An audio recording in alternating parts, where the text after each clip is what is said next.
Täällä käynyt. Pitkänen jakaa laitaan. Aho pyöräyttää sinne maalin taakse.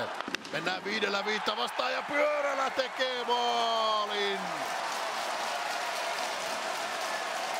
Melkeinpä samalla hetkellä kun Jussi Timonen vapautuu rangaistusaitiosta, Mika Pyörälä iskee pelin yhteen. Se ei ole ylivoimamaali, mutta mitä sen on väliä, maali kuin maali.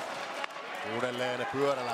Ja näin Kärpät pääsee kiekottelemalla paineelta pois. Puljujärvi, Pyörälä laukoo ja tällä kertaa Kärppä ylivoima jauhaa, hyvin pelataan Puljujärvelle kiekko ja katsokaa minkälaisen maalin sieltä tämä 17-vuotias Kärppä hyökkääjä laukoo. Jesse Puljujärvi ja ylivoimalla pelin 1-2.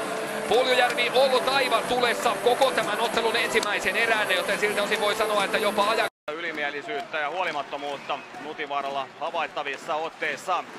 Sebastian Aho saa kiekon.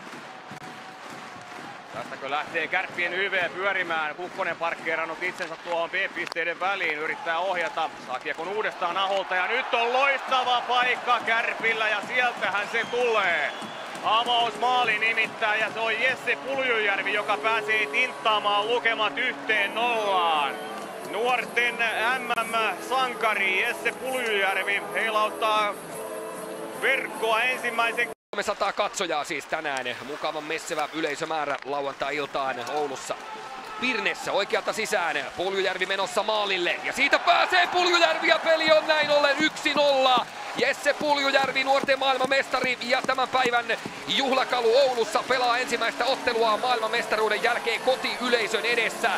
Jesse Puljujärvi vie Kärpät 1-0 johtoon. Esa Pirne avaus ja maalintekijä Puljujärvi tulee sieltä ja nyt sitten laukoo ranteella, mutta Juvonen torjuu tämän.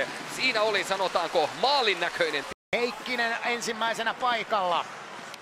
Kiekko kimpoilee luistimista ja sitten pelataan.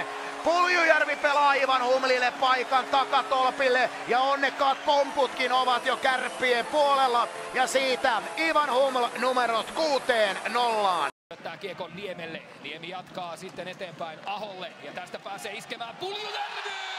Ja Jesse Puljujärvi laukoo kiekon sisään.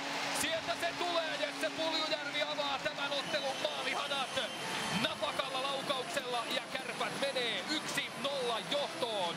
Jesse Puljujärvi läpi ajonsa ja lukematon 0-2.